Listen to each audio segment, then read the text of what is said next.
Magandang hapon po sa ating lahat mga kabayan. Ngayong hapon po mga kabayan ay balikan po natin si Nanay Tina, no? Pero hindi po natin akalain mga kabayan na ayan po pala si Nanay Tina. Biniling ko pa sa kanya nung huli naming pag-uusap na wag siyang gagapang dito o lalabas sa bahay na dito sa kalsada mga kabayan, dahil alam naman po natin ay napakadelikado po para sa kanya. So ayan po mga kabayan, tamang-tama, no? Dumating tayo tapos nakita natin siya. So ayan po, kasama niya po yung kanyang mga apo. Ano kaya ang ginagawa dito ni Nanay Tina?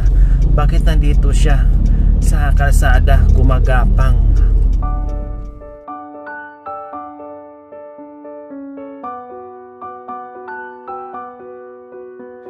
Hello po, Nanay Tina. Magandang hapon. Saan po kayo galing? Naligo kayo. Ikabit ko lang po tong mic, ha? Okay. Saan kayo naligo? Sa... Doon lang. Balon? Gripo? Yung gripo. Bomba? Gripo. Sa gripo kayo naligo. Naglalakad. Gumagapang kayo. Saan po banda? Saan po banda yung gripo na pinapaliguan nyo? Dito kayo naligo doon. Diyos ko mga kabayan, naliligo galing po sa gripo si Nanay ng kapitbahay. No, ayun po mga kabayan, tinuturo ni Nanay. Mula doon, no, ay ginagapang na ni Nanay. So ganyan po yung kanyang sitwasyon, no, kasama ang mga apo. Ayan yung mga apo, bagong ligo din. Ayan, naligo nga po sa mga kabayan. So, ganyan. Kasi hindi nakakalakad. So, ano ba ang gagawin ko? Di gumapang. Okay, tara po, Nanay. Nanay, bakit hindi po ko gumagamit ang wheelchair? Yung? Wheelchair. Ayaw nyo po? Nahirapan po kayo sumakay sa wheelchair? Hindi. Hindi ako nahirapan. Wala naman akong pambili. Wala na kasing asawa ko. Namatay na. Wala kayong wheelchair? Wala. Ando sa bahay. Ha? Ang gapo. Meron kailang hindi nyo ginagamit yung wheelchair nyo. Pero may wheelchair po kayo. Mayroon yung agsasakay ka. Opo, yun. Yun. Pero hindi nyo ginagamit. Gagamitin ko kung doon lang ka ako. Doon. Hindi dito. Oo, okay, tara. Uwi po tayo, Nanay Tina. Punta po tayo sa bahay nyo. Oo nga.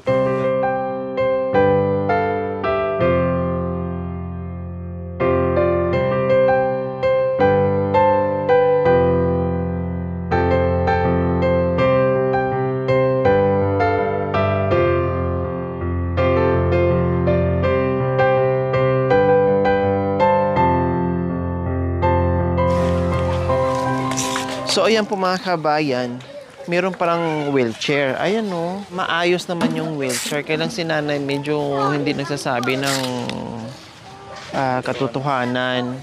No? Yun pa naman ang ayaw na ayaw ko. Lalo na pag nakita ko yung isang bagay, tapos tanungin kita, tapos biglang wala. Sabihin mo sa akin, wala. Yun yung ang ayaw ko na hindi nagsasabi ng totoo. Meron pala, bote pa yung apo, hindi nag-naling. Launa ka na doon, tang kapatid mo. Sabi niya nung tinanong ko, Nanay, bakit walang wheelchair? Kasi nga nakita nga ng team natin. Sabi naman niya ay wala kasi wala naman akong asawa, walang pambili. Sana kukuha ng pambili. Parang ganun yung sinasabi niya. Pero sabi ng apo niya ay meron daw po. Kaya ayan. Kasi ganito, syempre, imbes na maaawa ka, pero kung tuwing punta mo dito, kung puro naman pagsisinungaling, parang mawawalan ka ng gana, no? So, walang matutuwa. Wala nang tutulong, kumbaga. Nay, tawid po kay Nay. Ay, sige. Ha? Tawid muna, tricycle. Bago kita tawid. Oh, tawid na po kay Nay. Wala nang sasakyan. Okay.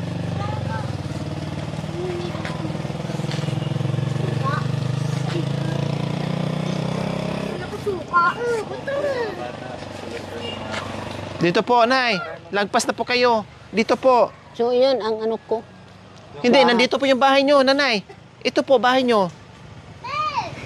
Ay, oo nga, no? Oh, si Nanay, hindi niya na masyadong nakikita, no? Malabo na yung mata. Kaya delikado talaga. Ito yung sinasabi ko. Delikado sa kanya. Ang alam niya, doon yung bahay niya. Pero sabi ko, dito, tawid na. Sige po. Bihis po muna kayo, Nanay. Ano? Oh, Ha? Bihis po muna kayo, ha? okay. So, ayan po mga kabayan, no? Bukod sa mga kalakal na nandito, halata talaga na busy yung mag-iina dahil puro kalat po ang nandito, mga kabayan. Kumbaga, yung nagtatrabaho, no, priority yung pangangalakal nila para meron silang maibili na pagkain. Dito pala, ito yung pinakakusina nila, mga kabayan. No, wala nga po silang ilaw. At ito yung sinasabi ko po, mga kabayan, na delikado din po sa mga bata ito, nagsasaing, mukhang nakasaing. Ay, wala pa. Ayan pa pala. Nasaan yung bahay natin? Dito! So, ayan. Ayan si Nanay. Nagtatanong na kung saan ang bahay. Nay, bahay nyo na po ito. Ito na po. Mauna ni imuhang balay. Nangita kasi mong balay na mauna man ni. Dito. Walang ilaw? Walang suga, Nay? Wala akong sala. Oh, sige, ayan, oh. Iwaganti ka, sige. O sa may, ano mo, damit? Saan Ako? Wala akong masyadong damit. Wala akong asawa. Lalo na. Yan naman ang ano. O sige, hanap po kayo ng damit, kahit anong klaseng damit po. Yes! Doon tayo, doon. Akin? Mamadali ako na magbihis ako. Kalkal na. Bakit ako ng damit mo? Saan? Mahanapan mo si Lula para mabilis. Maliit. Sinong? Saan ba ako? Dito. Saan? Dito? Diyan siya natutulog, be? Diyan si Lula mo natutulog. Ha? Sila mama. Doon kami. Meron silang kuryente po, mga kabayan, pero napuputulan sila. So, sabi ko, magdala na lang kami ng solar light, no, para malagyan natin, para hindi nila intindihin yung bayarin buwan-buwan. Dahil maraming anak, ang trabaho ay nangangalakal, as sinanay pa na dito rin nakatira. So, ang gagawin natin, ayan, meron silang kuryente. Hindi ko alam kung gaano nakatagal na naputulan sila ng kuryente. So, lagyan natin ngayon ng solar light dito sa gitna. Kasi yung bahay nila ay wala namang maraming kwarto. Pang-isahan lang naman. So, maglalagay tayo ng solar light. So, ayan po mga kabayan. So, ayan po mga kabayan. Kasi gabi natin, temporary lang. At hindi natin maakyat yung itaas dahil walang hagdanan. Mataas yung ceiling po mga kabayan. So, yung maglalagay na lang nito, magkakabit na lang nito yung asawa ni ate na manugang ni Nanay Tina. Saan ka pa kanina nagdaan?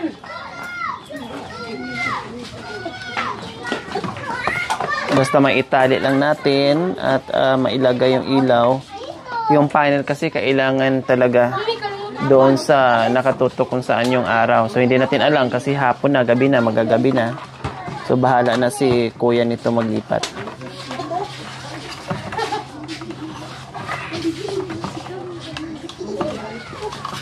Pasensya kayo, ma'am, na hirapan ako. Okay lang po, walang po problema, Nanay Tina.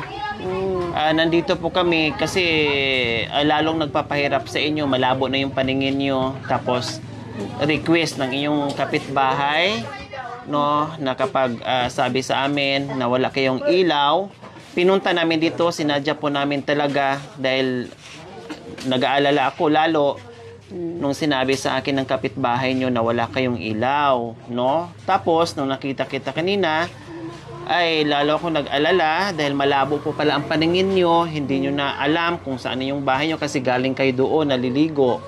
No? Tapos pagdating ng bahay, madilim yung loob ng bahay, so wala kayong ilaw.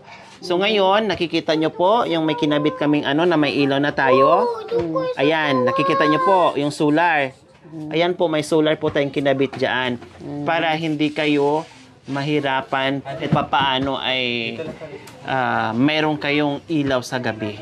O ayan po, maliwanag na. Kailang sabihin nyo na lang po doon sa manugang nyo, sa asawa ng anak nyo na ipalipat na lang yan dito kasi wala kami dalang hagdanan. Hindi kaya akyatin, no? Kailangan talaga makahiram ng hagdanan dyan. Tapos yung panel ilalagay po doon sa itaas para mainitan, para magkaroon po kayo ng ilaw. Ha, Nanay Tina? O plus, syempre, malapit na ang hapunan. Meron din tayong pasalubong para sa mga bata. Yung hapunan, may dala-dala kaming pagkain para sa inyo. Okay.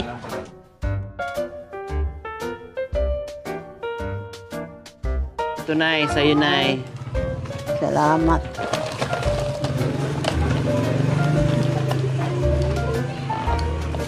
So, ayan po mga kabayan. Nagbitbit na rin ako ng, bukod sa solar, nagbitbit na rin ako ng pagkain sa mga bata. Kasi alam kong bibihira lang ito nila matikman. O, kain na kayo, anak. Buksan nyo na. Dito, Beng, oh.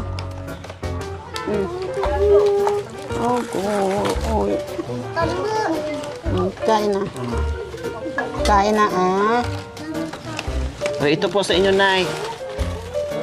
Ayan. Meron pa ditong dalawa para to sa mag-asawa. No, kasi wala dito yung mag-asawa. O, ito po, kutsara, Nay. Buksan niyo po. Ayan. O, sige, kain kayo.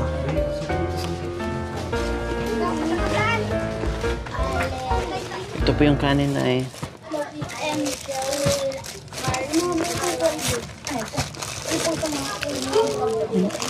Ayan po yung kanin.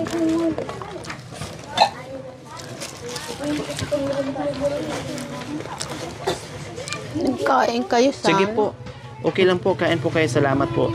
Ay, itong sauce. Buksan natin. Ito po yung sauce na ya. Buksan mo.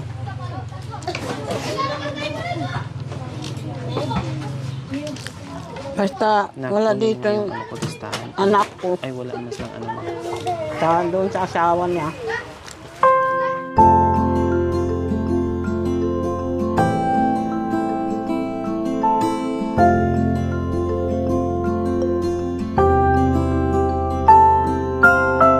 Nakita ko nga yung bakas ng kandila. Dito nilalagay. Oh, ayan po.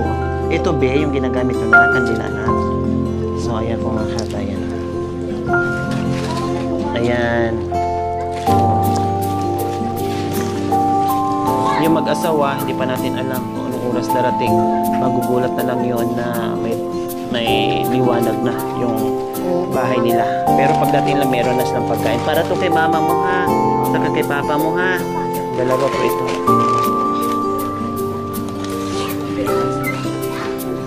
Masarap? Masarap ba ulam nyo? Ha?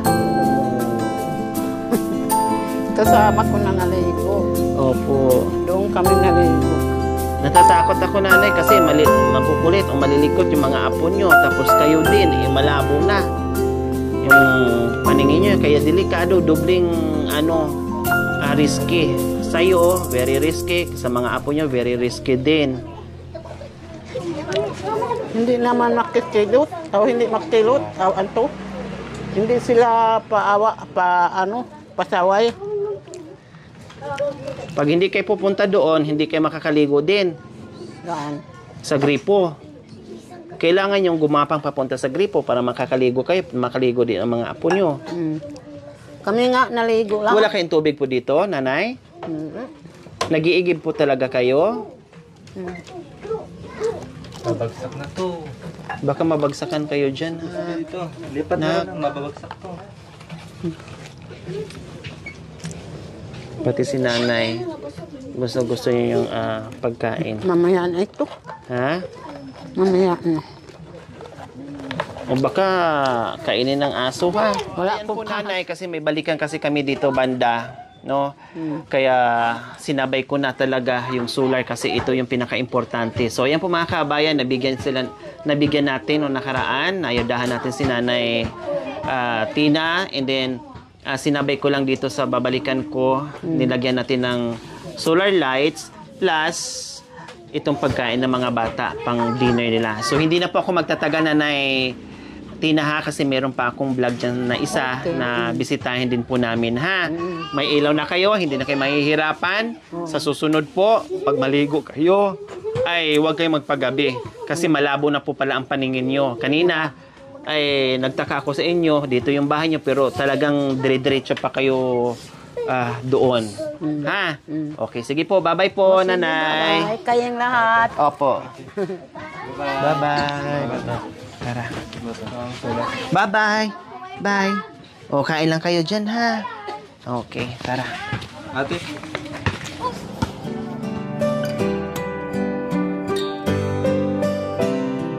Okay, so Nanay Tina, ito na po. Kasama ko po si Mami D. Oh, nataiyak si Nanay Tina. At bumili na rin ako ng chicken para mamaya pag salo-saluhan nyo. No, tamang-tama, paborito ng mga bata ay Masalamat sa inyo lahat. walang anuman po, Nanay Tina. Pasalamat pa rin po kayo kahit paano nandito yung anak nyo na nakaalalay. Kasi syempre hindi na kayo makakapaghanap buhay. Thank you for watching. Don't forget to like, share, and subscribe. Hey there. Subscribe to my channel. And also press Lori this bell Aquino icon. Talita, mabuti ang puso, di kayo hahayaan, tutulong sa mga kababayan.